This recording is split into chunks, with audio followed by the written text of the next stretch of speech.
Hey, my people. Sorry about the inconvenience. My laptop went dead, but I'm gonna do this again and go back over what I spoke about.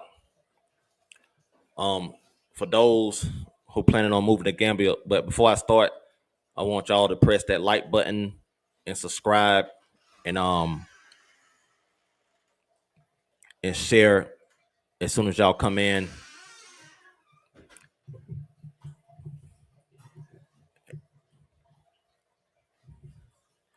And I'll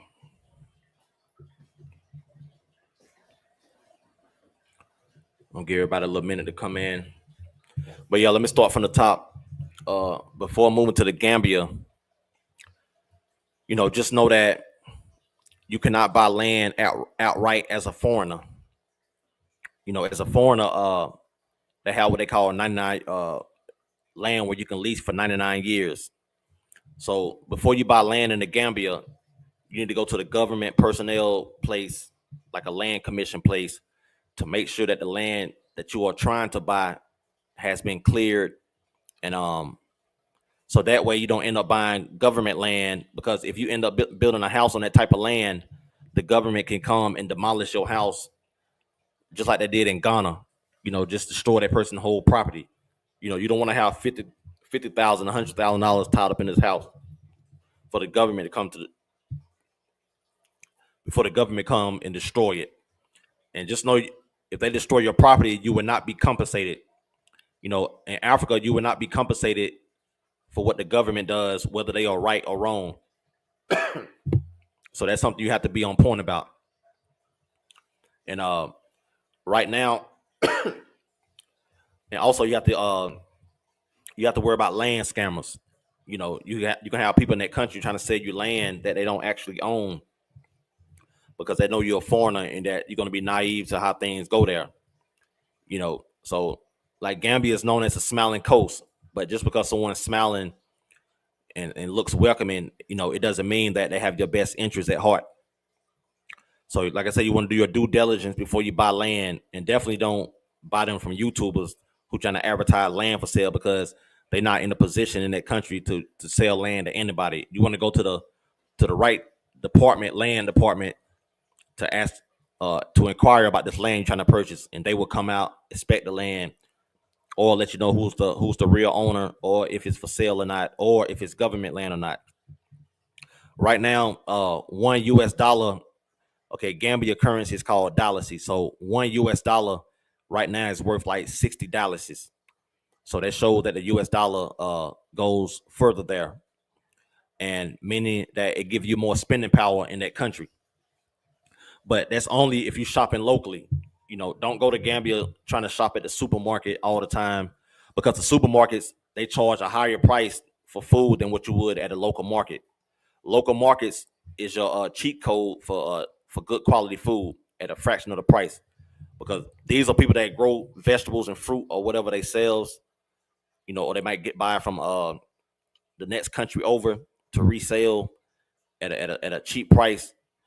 And also, going to the supermarkets, they do have, you will find American products there, but the price is going to be double than what they would be here. Like, I don't care if it's a bottle of what they call Heinz ketchup, certain brands of mayonnaise, Oreo cookies going to cost more, a Snicker bar going to double the price.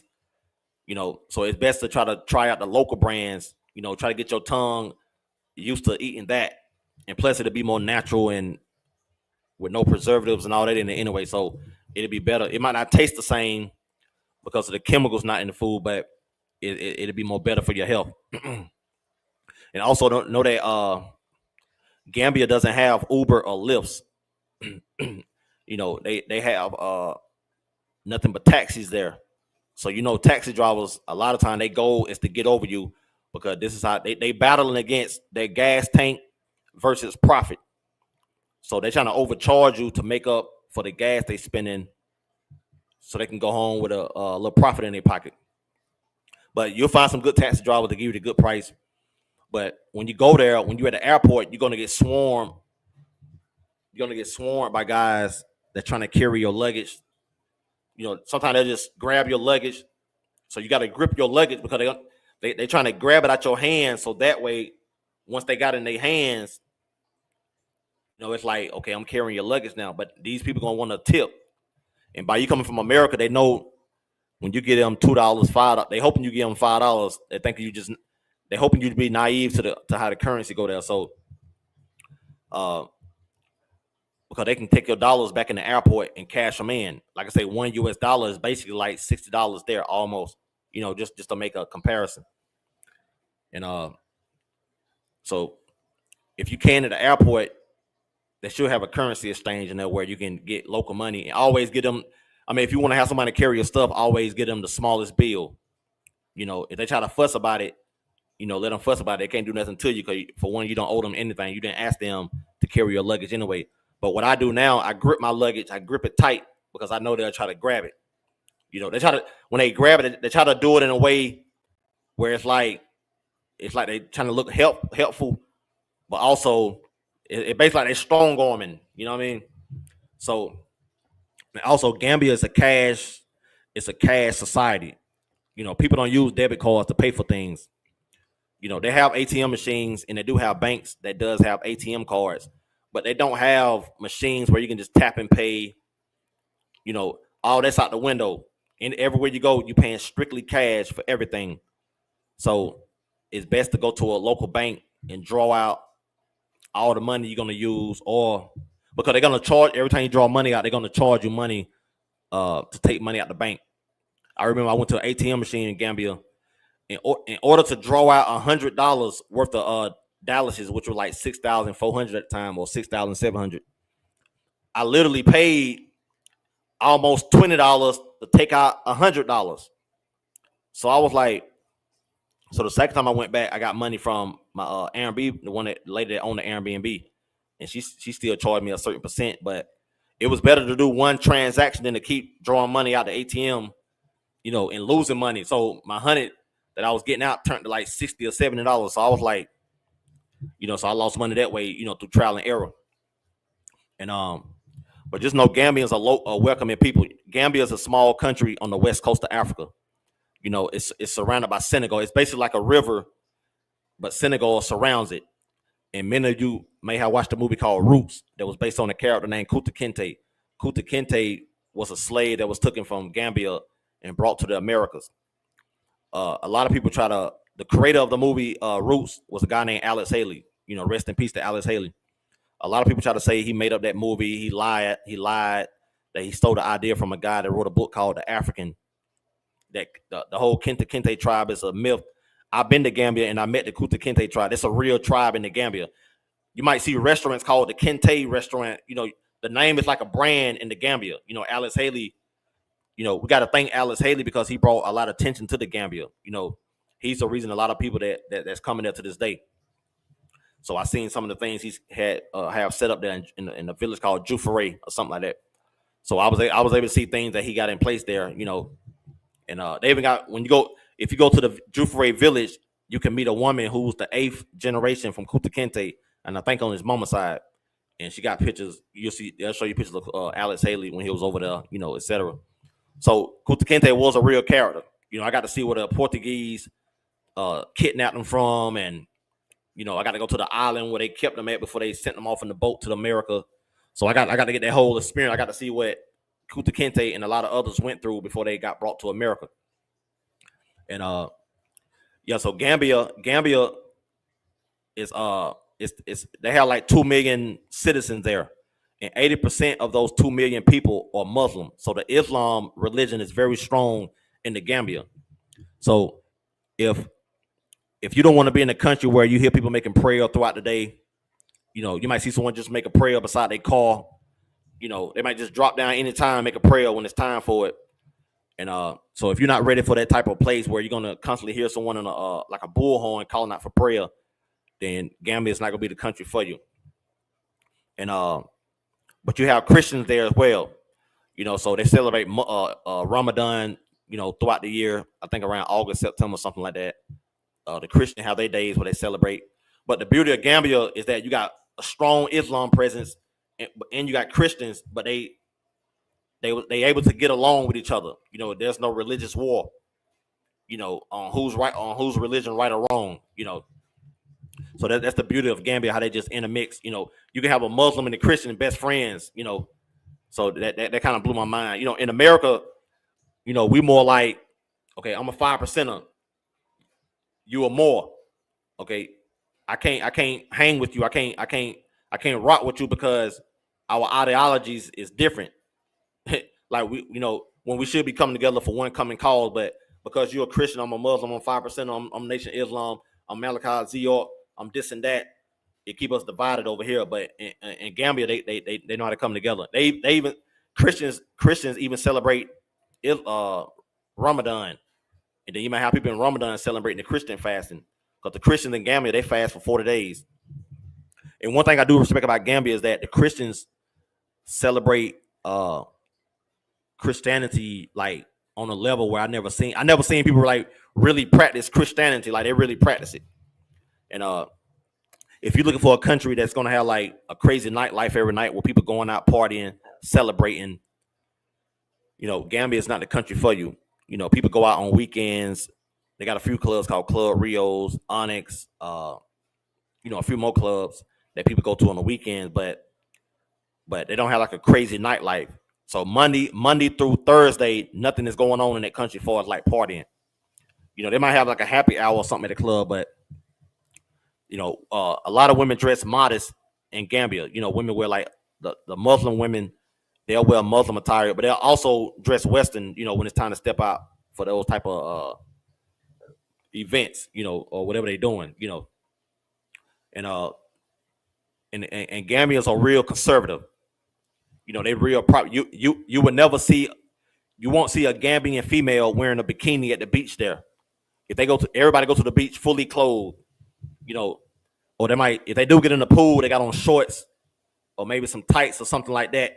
But so in order for them to get in the pool, it has to be like a private pool. That's where they'll feel comfortable wearing a bikini. But in public, they're not gonna wear nothing like that. And in Gambia, you have to be careful on what you say or do on social media, because the police will come and find you and lock you up for certain things. Like it was a female that went viral in Gambia. She was twerking in the pool with a bikini on or a thong or something like that, and it went viral in that country. And I think I think she might got I don't know if she went to jail behind that, but she did. But you can't go to jail for that, like, cause it's a conservative country, And what else I can say? So yeah, Gambians, they real down to earth people. They got like 8 tribes there. Wolof is like the national language in the Gambia. Everybody speak Wolof, but you have the Aku tribe, the Fuluf, Mandinka. Those are some of the tribes in the Gambia. But some of the Gambians, like the Aku tribe, most of them came from Sierra Leone.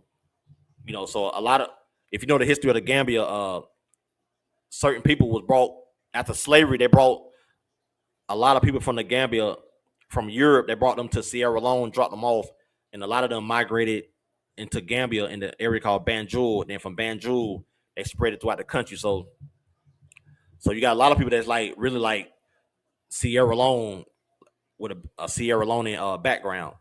Because they celebrate the same culture. You got a lot of Aku tribe in the Sierra Leone, and they got the same customs. So, and but Gambia, what I could say, they have 2 seasons. They have the dry season and the rainy season there. Now, during the rainy season, you might see certain streets that's flooded with water because of the infrastructure. They might not have good roads in place, or they might not have where the water can run off certain roads. So sometimes you might be in a taxi, you might be riding through water that's down there, the height of half the car. So countries like that, it's good to have like a Land Rover or something that sit up high. When I went the first time I went to Gambia, they didn't have no roads down. But the second time I went back, they had roads paved all the way through, especially like the main roads. But they just now trying to put roads that go off the main road, so it's a lot of red dirt. So I wouldn't advise you to wear like white shoes if you're going to get out and walk around in the Gambia, or maybe if you're going to a restaurant where they got it, cement paved and all that. But so but regardless, everybody in the Gambia, they wear slides during the day.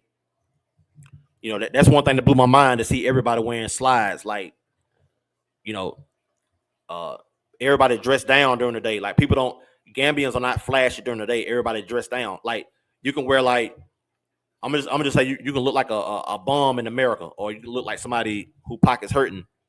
But in Gambia, you're not in the daytime. You're not viewed as broke, or whatever the case is. Not saying you're not viewed as broke, but it's like they're not looking at you like, okay, why is he wearing this? You know, because that's how everybody dressed during the day. They dress down. But when they finna step out and go somewhere at night, that's when you see Gambians dressing up, or they go into a Sunday brunch or something like that. But other than that, they dress down during the day. They're not judgmental. They're not judging you by what type of shoes you're wearing or nothing like that. They're real down to earth people. And Gambians are very family oriented. They love to come together and talk amongst each other. They love to cook and just chat. They call it chit chatting. They love to do that during the day. So if you're gonna date a Gambian lady, or if you're a woman dating a Gambian man, you got to be ready for that person to love spending time with their family. They're gonna check on their families. It's not like in America where we don't want to be around our families. We don't want to go around them. We try to stay away from them. It's not like that in the Gambia. They got a real family oriented culture. And what else about the Gambia? So yeah, in Gambia, yeah, during the dry season, it can be real dry. If you're trying to go there and farm, it can be real rough on you because everybody counts on the rainy season to water their plants. So farming is best to practice. If you're gonna move to Gambia, it's best to practice farming right now before you move there.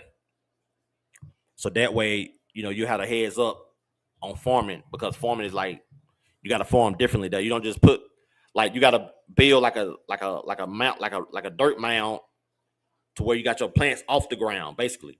You see what I mean? And what else I can say about the Gambia? So yeah, Gambia was colonized by the British, so they do speak English in the Gambia. They do speak English, but anytime outside of the USA, I mean, just like the USA, they're gonna speak their own language first amongst each other, but they do speak English. They can't comprehend what you're saying, but uh, but just be aware that your English will stick out. You know, it mostly the man. I notice like most time it's the men that try to get over us in these other countries. Gambia, they do give you a 5-year visa. Like I got a 5-year visa to Gambia, so the first time I went was in 2023. So I think it, I think I have to renew it 2028, so I can go back and forth to Gambia without having to apply for another visa. So anytime a country give you a visa that lasts 5 years or more, that means that that country is welcoming foreigners. They want you to come there to spend your money. They want you to come there and invest. They want you to come there and experience their country. They want you to come there and stay for long periods of time. So countries that have like a year visa, they don't really want you there that long. They want you to come and get up out of there. So basically, Gambia is a welcoming country. Around December, around December is that tourist season. That's when you know, I'm pretty sure a lot of you heard stories about it. It made global news when a lot of white European women and men that come to the Gambia for sex. They call it sex tourism. So you will see a lot of white women with Gambian men.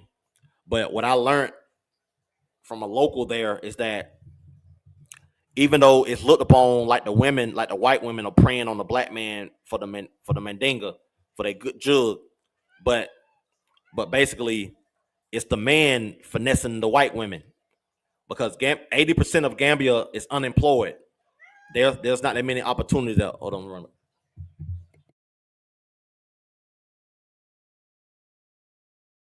Yeah, opportunities are not there like that in the Gambia. So if you got 80% of the country unemployed, they're gonna try by any means necessary to make money. So when the white women come there, they look at the white women like a meal ticket. And these are older white women. A lot of times it's like white women that's somebody grandma that 60 years old, 70 years old, all ages. And a lot of these white women that would go into their 401k, they savings, and they would buy these Gambian men, buy them a house, start them a business. A lot of times they'll get married.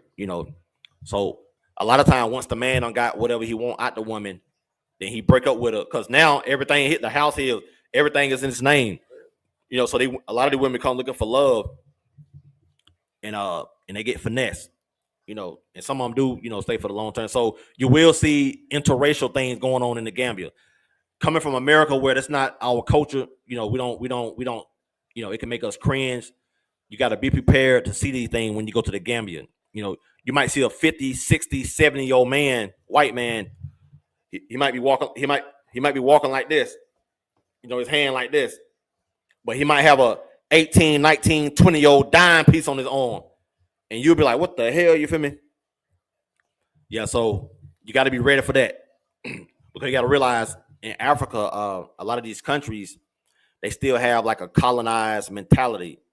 But what I have learned, the west coast of Africa, to me, they more aware than East Africa.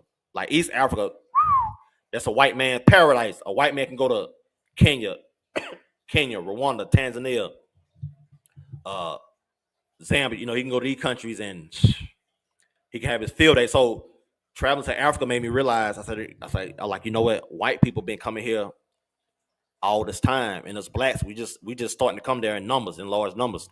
So while they telling us not to come to Africa, a lot of them been going to Africa, coming back and forth, enjoying the fruits of Africa labor. Enjoying our beautiful women over there. While we over here dealing with the diluted African woman. You know what I'm saying? Basically, the African American woman who done lost who done forgot and been stripped from who she really is. So they're not behaving like a African woman should. So yeah, but Gambia is a beautiful country. They have beaches there. Families love to have picnics on the beaches. What else there?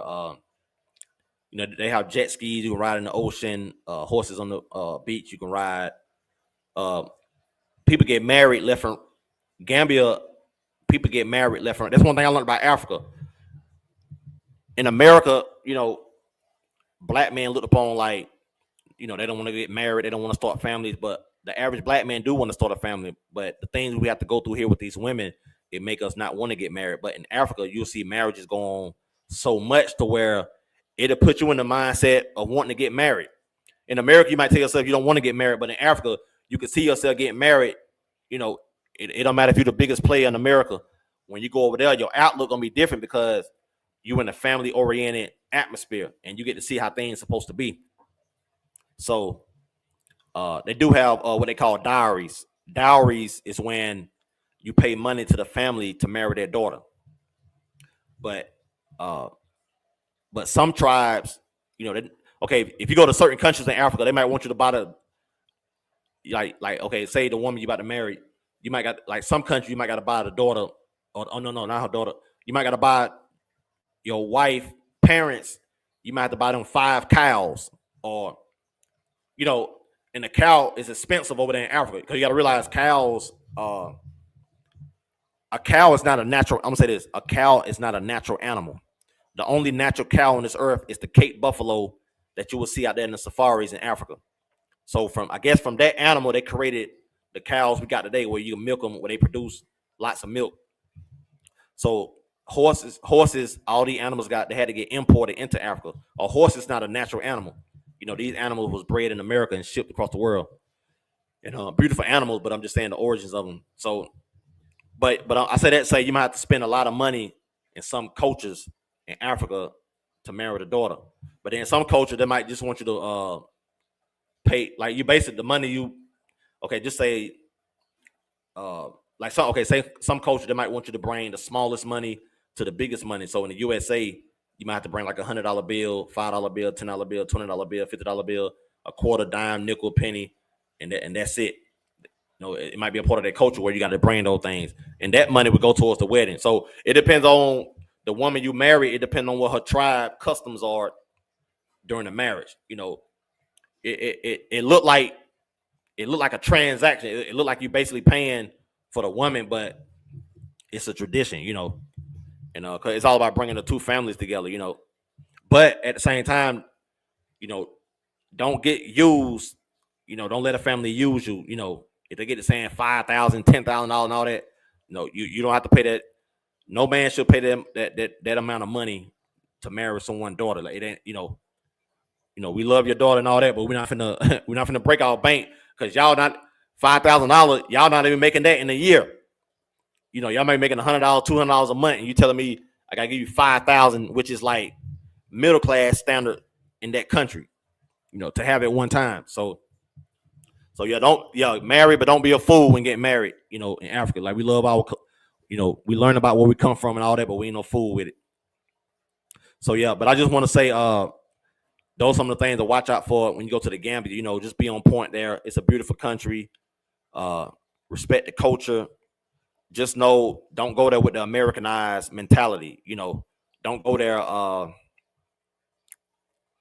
wanting everything to flow like America. Things can move real slow there. A lot of times things might not work the way it might work here for us, like the system. Things don't move quick. So you got to exercise patience when going there as well. If you don't have patience, then Gambia or Africa in general is not a place for you. But thanks for watching. Please like, subscribe. I'm trying to get up to my first 1,000 subscribers. I'm almost there. And I appreciate it. Peace out.